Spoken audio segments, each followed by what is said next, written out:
Hi, I'm Becky. And I'm Lindsay, and today we're here talking about why we do what we do, what's our mission, why do we do BHVA? What do I do? Why do I do it? I think for me, well, I know for both of us have had such a different experience within the arts. We both know the power the arts can have on you as a person. Yes, you can reach your goals. Yes, we can want to help people reach their goals if they want to go into the professional circles, but it's more than that. It's about those magic keys that unlock that person's potential. And for me, the arts is that way in for some people that you can't do any other way.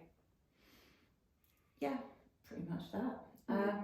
I think a big part of me for BHVA is to make it more accessible for people. It is an elitist industry.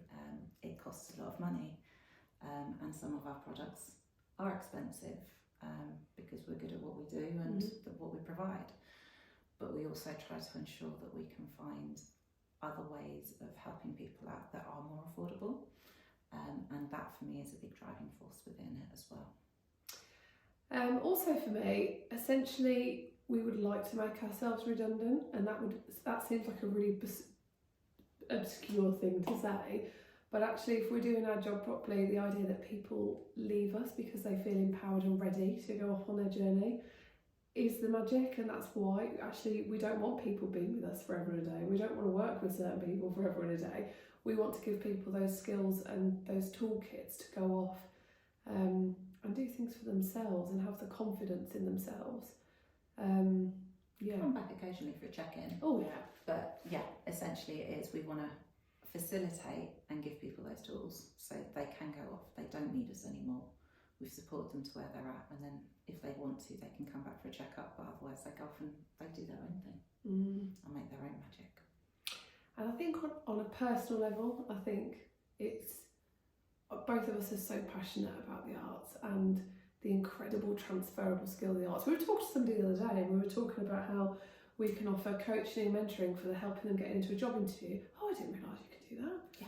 And I'm there going, but if you've got to stand up and present a song or a piece of writing or have the confidence to get over your, have the skills to cope with your nerves when you go into a setting within the arts, you can transfer those into so many different areas of life. And so it's making those connections between the real world and what's seen as this fun, creative world. Oh, don't get me wrong, it is fun. It's crazy and I love it.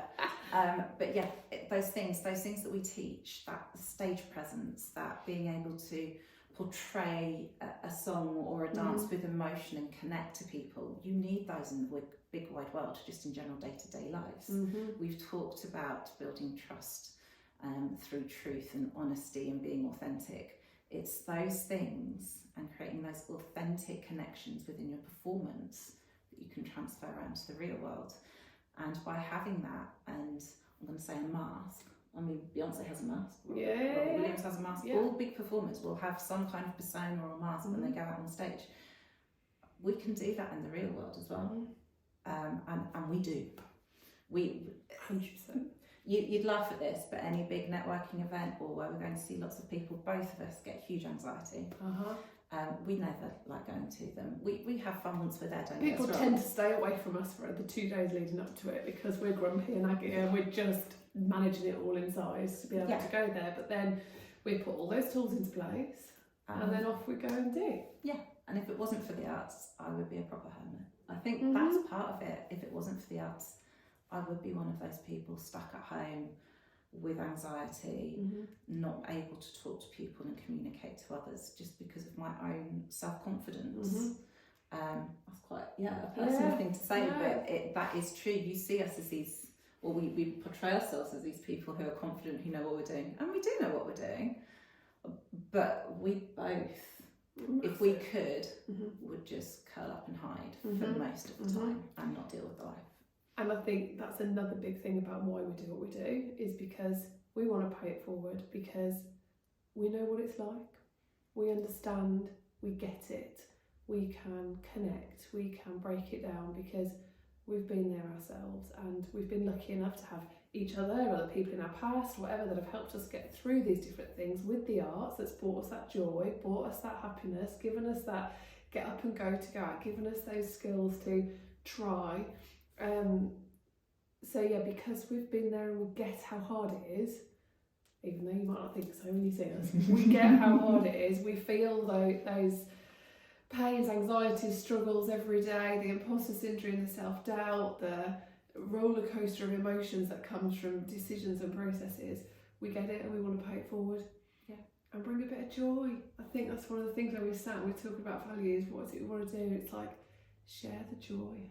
Seeing someone achieve something they don't think is possible is phenomenal. It's absolutely brilliant, and that realisation that they can do something is just magic to behold. It really is. I think that is probably my biggest why. I remember that time. Do you remember from when you shifted from performing to being on the sides? And I remember the first time I sort of felt the magic from the side rather than in the performance space as well. And that, it's so incredible when you see somebody else's sparklight and that you know you've helped, and it's paying it forward and helping and giving somebody else that bit of joy is our joy. Yeah, so why do we do what we do? Pay it forward, bring a bit of joy in the world, make the place a slightly happier place. Because we're passionate. When we're passionate about our subjects and we're passionate about other people. And we're passionate about the potential communities and people have. And I think also youth are underestimated in the power that they can have in their voices and how important, and if we can help them find that voice. Oh, not just youth. Not just youth, it's everybody, isn't it? But it's just youth. Everybody finding their voice to have that impact on the community. Yeah. So yeah, that's why we do what we do. Come hang out, come have a chat. We'll see you soon.